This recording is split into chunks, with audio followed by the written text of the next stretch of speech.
going on, gang? Big Rob here. We got a brew day on the go. So if you've been following the channel, I put the recipe to this up a couple days ago. It's the old old Tinder. I want to keep saying Tinder. It's not the old Tinder. We're not looking for dates. We're looking for beer. It's the old Timber Pale Ale. So we're brewing on the BrewZilla today. I usually combine it with the mash and boil for the sparge water. Not doing that today. First brew in a long ass time. So we're going to go real simple. We got a simple recipe. It's a good recipe, simple one. Haven't used this equipment in a while, so we're gonna sparge on the stove with a pot of water, and we'll get into that here in a little bit, and you'll see that. So I'm gonna walk you through the whole process, what we're doing. First of all, the recipe, you would already have it if you've been following me, but very quickly I'll run through it. We are using 6 pounds of American 2-row, 3.25 pounds of Maris Otter, 1.25 pounds of Munich malt, and 0.5 pounds of Carapils or dextrin. If you want to find out what they do to the brew, check out that video. I'll put it in the description down below because I want to keep this tight because we got a long brew day ahead. So I want to keep this video tight for you guys so we can get through it. Hop schedule is 1 ounce Cascade at 60.5 ounces Centennial. That's my cat in the background chasing some make-believe toy robot mouse, but we're gonna let it go because if not, it'd be climbing all over me getting into my brew. So you have to put up with the background noise from the little shat. We're going to do 0.5 Cascade of ounce Cascade 30 minutes as well. Then at flame out, I'm going to do, and Whirlpool a little bit. I'm going to do 0.5 ounces of Cascade and 0.5 ounces of Centennial. Yeast, I still haven't looked to see what yeast I got, so we're going to do that. We're going to grab it from the old fridge.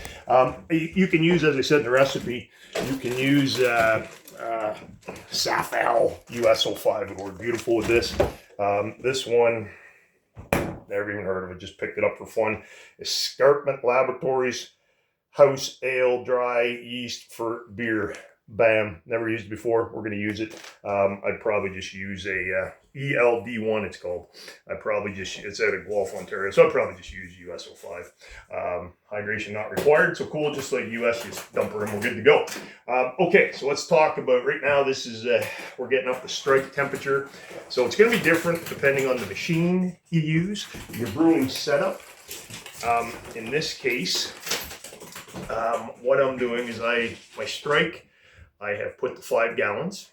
Okay, so it's in there now, 5 gallons of strike water. If you're outside of the US, 18 liters. My sparge water is going to be 3.5 gallons-ish, 13 liters. And then pre-boil, I want to have it at 7 gallons to account for all the losses I'm going to take because this is a 5-gallon batch. So I want 5.5 going into the fermenter. Okay, this is make beer easy. You don't sweat it. Just get it around the ballpark. Trust me, you're going to make as good a beer, better than you're going to get at a lot of the different brew pubs around. So you're good to go. So that's what we got, guys. I think I've covered all the intro stuff. How do you like my shirt? How about the shirt? Huh? Yeah. I'm brewing you guys a cup of shut the F up beer. Not cakes, beer. Okay, that's what we got. I'll be back once we once we get up to strike temperature. So mash temperature is actually, I want the mash temp at 153. So I'm going 158 because you lose heat as you're going in, stirring, adding the grains, that type of stuff. That's what I got. We'll be back real soon. Yeah. Technical difficulties. I just did a whole segment about the sparge water. Found out it didn't record, so that makes me happy. Yeah. Anyway, we are heating up the sparge water. My thermometer fell in. Never a good thing. Heating up the sparge water on the stove. I have it at, I am doing, what did I say, 3.5 gallons, which is about 13 liters in there, okay? So I also add a little more just in case once we're done mashing that the pre-boil is not where I want it. I put a little extra sparge water in here, okay? So do that. Don't sweat it. This will make it easy. You know, relax. Everything's going to be okay. Keep an eye on your temperature. We want it at 170 degrees Fahrenheit. for the sparge water. That'll do a good job of getting the rest of the sugars out of the grain bed. And right now, I'll move this back so you can kind of see the BrewZilla. This bad boy is now at 118 degrees Fahrenheit, going to 158. One thing to keep in mind with this is I've got the 1000 watt element and the 500 on. In my past brewing experiences with this bad boy, I've noticed that it can shoot way over if you leave them both on. So once we get close to probably 130, so I'm now at 120, I will probably turn 1000 off and see what the 500 will do to bring it up to proper temperature. Next step, we're going in. Yeah. Okay, gang, quick update, quick recalculation and change on my part. I'm taking my strike temperature up to 165 Fahrenheit. I feel 158. By the time I dough in, I'd probably be down around 148, something like that. So I'm going up to 165. I've also, from time to time, I'm turning on the recirculating pump just so that the temperature gauge is at the bottom near the heating elements. So I want to recirculate all the water through so that we're getting an accurate temperature reading as well. That's it. We're going in here soon. You're ready to mash in, dough in. So temp, like I said, we went up to 165. I've now set it at 154. It took a couple minutes to do something. It's already down to 159. So it was a good call at 165. You want to mash in nice and slowly, stirring as you go so you don't get any dough balls. You want to make sure that rubber stopper is in place. If you got the BrewZilla, so no grains go down the pipe.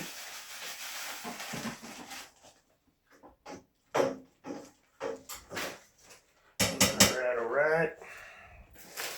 These were already, I always, because make it easy, man, I always have the grains already milled. I do not mill. And I own my brew pub. Oh, geez, I almost dropped it over the floor. That would have been a shitty way to do brew day. When I owned the brew pub, worst part was milling the grains. And we had, I think it was called the Monster. Still couldn't stand it. So I get them already pre-milled from the shop that I ordered from. Saves a lot of headache, a lot of time.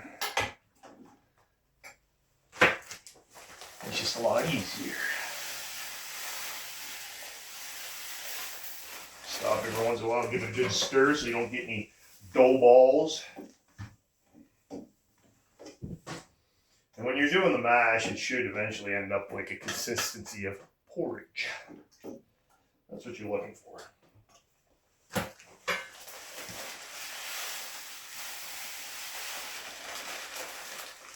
All right. It's getting thick.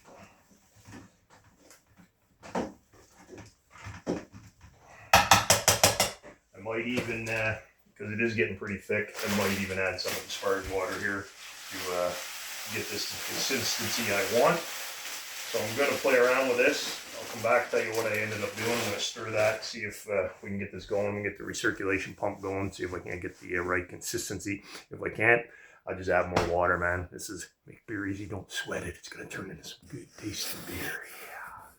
Yeah. Okay, I'm back. Did not have to add any water. Recirculating pump did it. Consistency's nice. I hate doing this, but I'll try to show you guys. How's that? Get that right. So that's a consistency. That's pretty good. So we're going to get the recirculating pump on.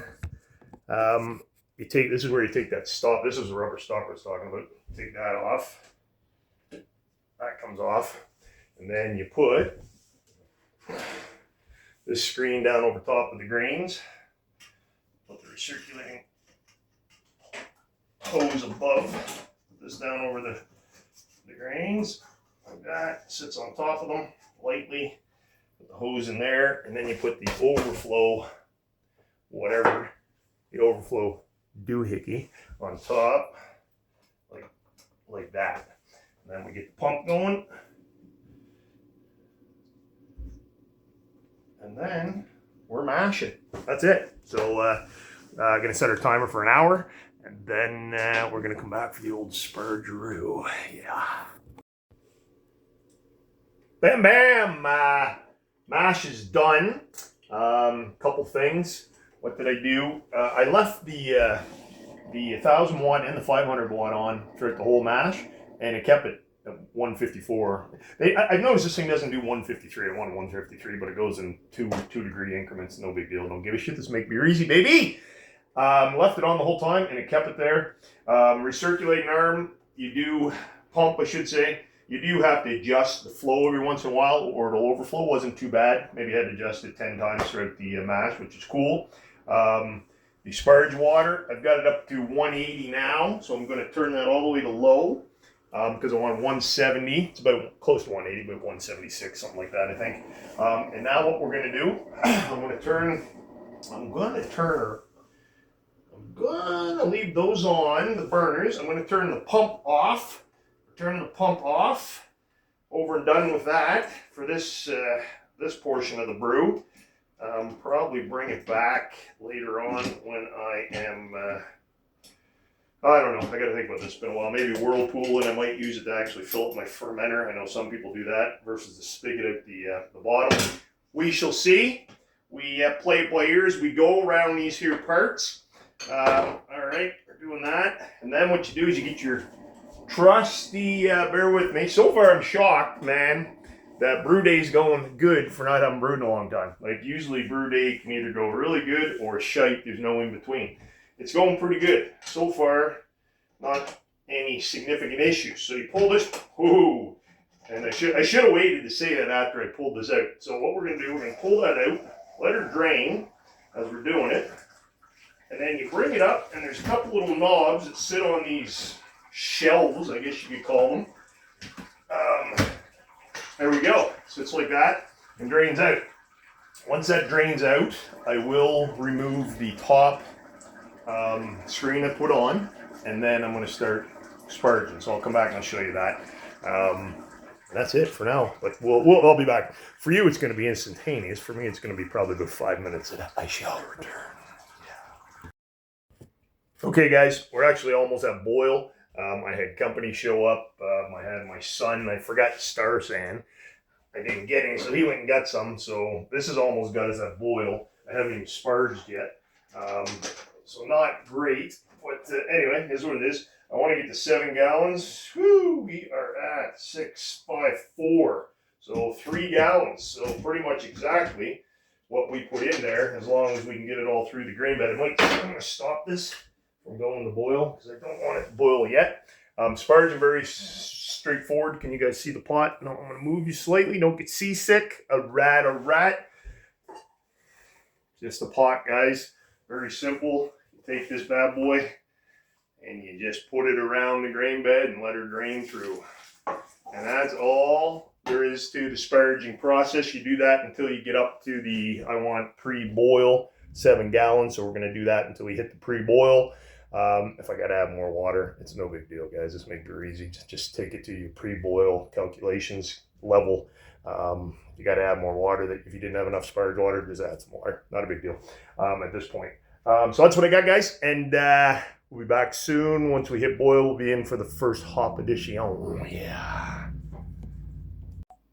All right, gang. So you get the experience what I was talking about firsthand. Calculations are off slightly. I used all of my sparge water, and I am about, I don't know, 1/3 of a gallon short.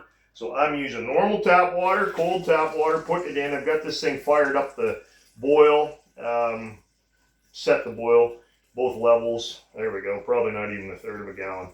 All right, so there, we're at 7 gallons, pre-boil where I want to be. It's fine to add water at this stage. You don't want to add it after the boil or anything like that. You can add it before the boil and it's fine. Get up to your pre-boil level. So I'll be back when we are going to do our first hop edition right at the 60-minute mark. So as soon as we hit boil, I'll be back. All right, gang, we are at a boil. Didn't have to worry about boil over. If you see some little tips to help you get a little squirt bottle, just squirt it if you need to. I didn't need to because I knew it wasn't going to be The volume was only 7 gallons. This goes well, but this goes probably about 9 gallons, so it's fine. I got a nice rolling boil going on. Hot break has occurred. So we're going to add our first hop addition, 60 minutes Cascade. I use just a sock. I think this is the easiest way for me. I enjoy this. I put the old hops in the old sock and then just tie it over the side here. And Bob is your uncle in that regard until it is, actually I'm going to put it right on this, this is even better. And then we're going to come back at 30 minutes, so I got to start timing this, 30-minute mark, because this is the 60-minute mark right now. I'm going to come back at the 30-minute mark, and we'll do our second hop addition. So we are flying along here now. I got to sanitize my fermenter here now, and that's the next step in the whole process, yeah. What's going on, guys? He's back, and we are at the 30-minute mark, so I'm going to do my next hop addition, which is 0.5 ounces of Cascade, 0.5 ounces of Centennial. I've also got my Spidell fermenter. Love these bad boys. When I have my brew pub, I use the 1-barrel Spidells. These things are awesome. This is the, 30-liter Spidell, so very cool. I've got all my other equipment required sitting in the old Star San, sanitizing. Anything that touches the beer after the boil must be sanitized. All right, so let's go ahead and drop these next hop addition in. I've been playing around a little bit with the temperature. Sometimes I find the boil sucks on this thing, doesn't give me quite the boil I want. I did have it set at 215 to get it up to the 212 for boil, but I then took it up to 221, and what all that's done is it's kept the elements on all the time, so it's maintaining. But then I found it became too much. It was too much of a boil, which I don't want to lose too much volume, so I had to slow it down. I did that by turning the 500 watt off and leaving just 1000 watt going. I just recently turned them back on. Man, that's getting hot. Steam getting the old hand. I just recently turned it back on because it slowed down again. You just got to play with these systems. They work well, but you got to figure around with a little bit. Okay, so I'm going to drop some Whirlflock tablet in at the 15-minute mark. Helps clarify the beer, make it nice and clear. I like a nice clear beer, especially this type of beer. You want it to be clear. So we'll be back at the 15-minute mark to do that, yeah. 15-minute mark. We are flying through this bad boy. One Whirlflock tablet to help clarify the beer. In she goes. Little bubble, bubble, bubble. Nice, nice. That's it. We'll be back for the last hop addition, which I've changed my mind. I'm not going to whirlpool this bad boy. Why? Because I can do what the hell I want. It's my brew. And I'm going to tell you why. It's because the brew day is going on too long. I don't want to sit around and wait for it to cool down in the whirlpool. I'm going to do it at the 5-minute mark. And then once we're done, I'm going to start chilling this bad boy. I'm going to also put the wort chiller into the BrewZilla at about the 10-minute mark and just let it sit in there to sanitize. So always a good, actually you got to do it, not just a good thing to do, it's something you got to do to sanitize it, because it's going to be sitting in your wort. So I'll give it a little clean in here, and then I'm going to put it in there at the 10-minute mark. Probably won't come back on for you to see that. You'll see it at when I'm doing my last hop edition. You'll see the bad boy in there. Be back soon. All right, gang, we're at the 5-minute mark. Again, 0.5 ounces of Centennial, 0.5 ounces of Cascade. Do it at Flame Out, do it at Whirlpool, do whatever the hell you want to do. I'm doing it at the 5-minute mark. I'll show you here, I've also got my immersion chiller sitting in here sanitizing.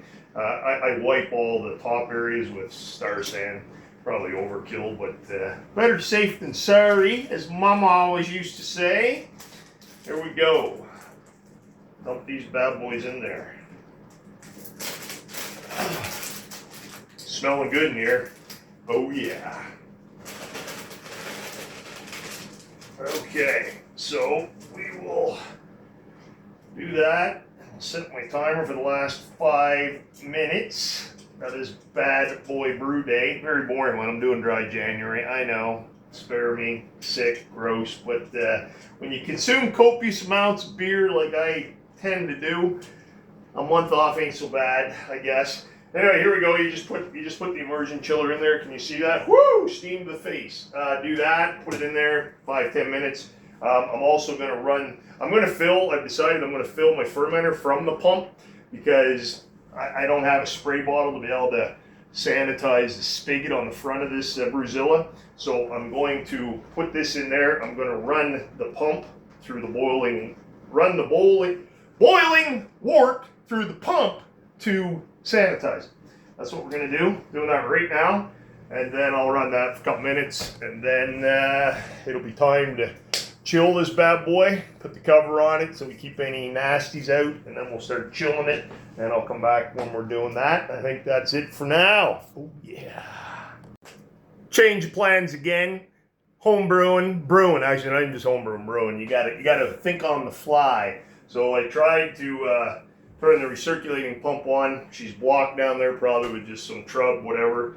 Maybe a little bit of hop stuff. Anyway, who knows? But she's blocked, so I can't do that. So I now what I did is I had to sanitize the spigot on the front. I did that by running the boiling wort through it, filled a little container, and then I took some star sand with Q-tips and I jammed them up in there and cleaned and whatever. So I've never had an issue before, so knock on wood. I'm hoping I'm not gonna. We are now done. Turn that bad boy off. I'm not even gonna be able to whirlpool this at all. I could just by spinning it, but I'm not even gonna bother. I don't give a shite. I've got the immersion chiller hooked up. So for those of you who don't know, it connects to your cold water. Cold water in runs through the immersion chiller, and then it comes back out the other side and down your drain or wherever the heck you want to put this water. Personally, I'm just putting her down the drain. That's what I got. We are down to just under, I'd say 6, so more than I thought we'd get, which is interesting. Probably about 6 2/3 of a gallon. So anyway, we'll see what happens. Check our efficiency here in a little bit, but I find that takes about, I should leave that on so I can see the temp. It takes about, I don't know, half an hour, 45 minutes. It's been a while, but I think it was about 45 minutes to chill that. So I'm going to let that do that. I'm going to empty my fermenter, all the star sand, and get ready. All right. Am I ever glad that I didn't whirlpool? I'd forgotten how shitty the immersion chiller that comes with the BrewZilla is. It's the only complaint I have about the old BrewZilla. I've immediately gone on and located a few new options that I'm going to be bringing in because it took me, oh man, hour and a half at least to get down to, I'm finally at 66 Fahrenheit. So we're going to check the original gravity on this bad boy while I'm thinking about it because I always forget to do that. We're going to do that. I'll probably just post in the video what it is because I got to get it in here, get the foam going, all that good stuff. All right, so we'll do that. I'll just post it. It'll take me a minute to do that. We're going to, and this is going to be it. You guys don't need to see me pitch the yeast, but we're going to get this into the fermenter, let her bubble up. I'm going to put the yeast in there, and that's it, guys. Brew day is done, besides the fucking cleanup, which I got to do, which sucks because I'm now tired. Started at 10, it's now 5:30. That's a long day. Anyway, first brew day in a while went well, so I'm happy. Tune back in, subscribe, because I will be doing a taste test in probably 2 weeks on this bad boy. And I'll link the video somehow once we get to that. But if you subscribe to the channel, you'll see it come up. And I'll again put the recipe in the link down below. See you guys. Big Rob, gone.